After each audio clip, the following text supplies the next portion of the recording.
یہ بات ہے قرآن کی۔ بغداد کی ریوڑی لے جاؤ، آؤ آؤ، ایسا موقع دوبارہ نہیں ملے گا۔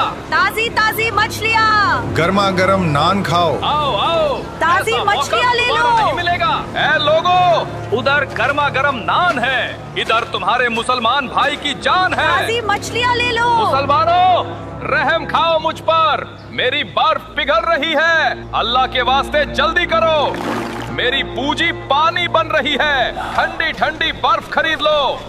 مولانا آپ اداس لگ رہے ہیں۔ برف خرید لو۔ نہیں، اپنے مسلمان بھائی میں بس اس برف والے کو دیکھ رہا ہوں۔ جمال، آج اس برف والے نے مجھے پورا قرآن سمجھا دیا۔ والعصر ان الانسان لفی خسر، انسان کی عمر بھی بالکل اسی برف کی طرح قطرہ قطرہ پگھل رہی ہے، اور اگر زندگی کی شام ڈھلنے سے پہلے ہم نے سودا نہ کیا تو منافع تو دور، انسان اپنی اصل پونجی بھی پانی کر دے گا۔ مسلمانوں، اللہ کے واسطے جلدی کرو۔ یہ بات ہے وقت کی، یہ بات ہے سورہ العصر کی۔ والعصر ان الانسان لفی خسر۔ سورہ العصر قرآن کی سب سے چھوٹی سورتوں میں سے ایک سورت ہے۔ اس سورت کی اتنی زیادہ امپورٹنس ہے مسلم ٹریڈیشن کے اندر کہ بچپن میں ہی ہر بچے کو سورہ العصر یاد کرا دی جاتی ہے، اور آج کے اس ماڈرن دور میں اپنا وقت برباد کر رہے انسان کے لیے اس سورت سے بڑا کوئی ریئلٹی چیک نہیں۔ یہ وقت ہمارے پاس جو ہے یہ بہت قیمتی ہے۔ Doom scrolling and brain rot.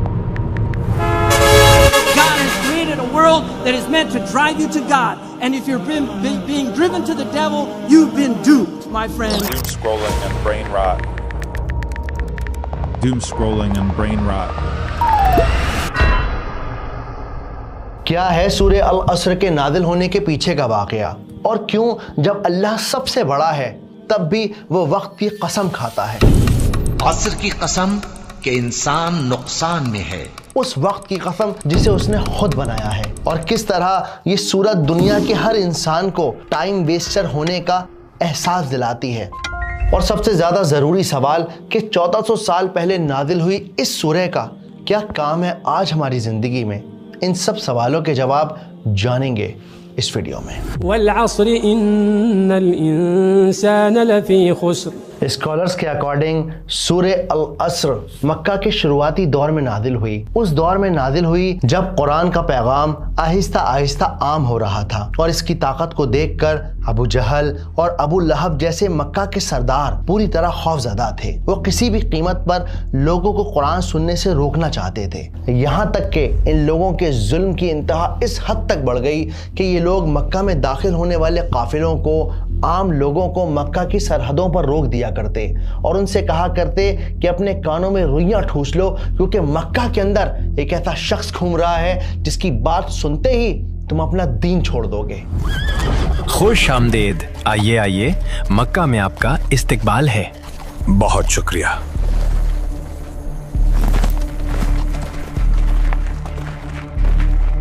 ہمیں ابو جہل سے ملنا ہے۔ سردار اندر ہی ہے، آئیے۔ سردار نے ایک قافلے کو رکوا دیا ہے، کیا تم نے سنا؟ ہاں، میں بھی دیکھ کر آ رہا ہوں، شاید وہ ادھر ہی آ رہے ہیں۔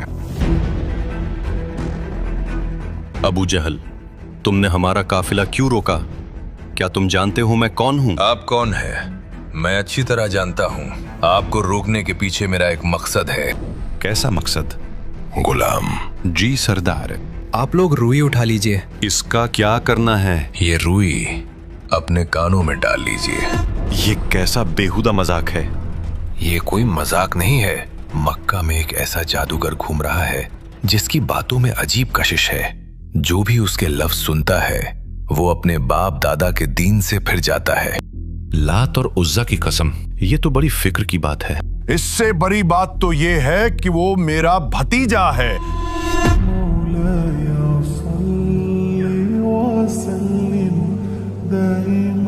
اللہ سبحانہ وتعالیٰ نے سورہ فصلت میں اس بات کو مینشن بھی کیا ہے کہ کس طرح یہ لوگ اپنے کان بند کر لیا کرتے تھے، شور مچایا کرتے تھے کہ بس کسی صورتحال قرآن کی آواز ان کے کانوں میں نہ پڑ سکے۔ اور کافر کہنے لگے کہ اس قرآن کو سنا ہی نہ کرو،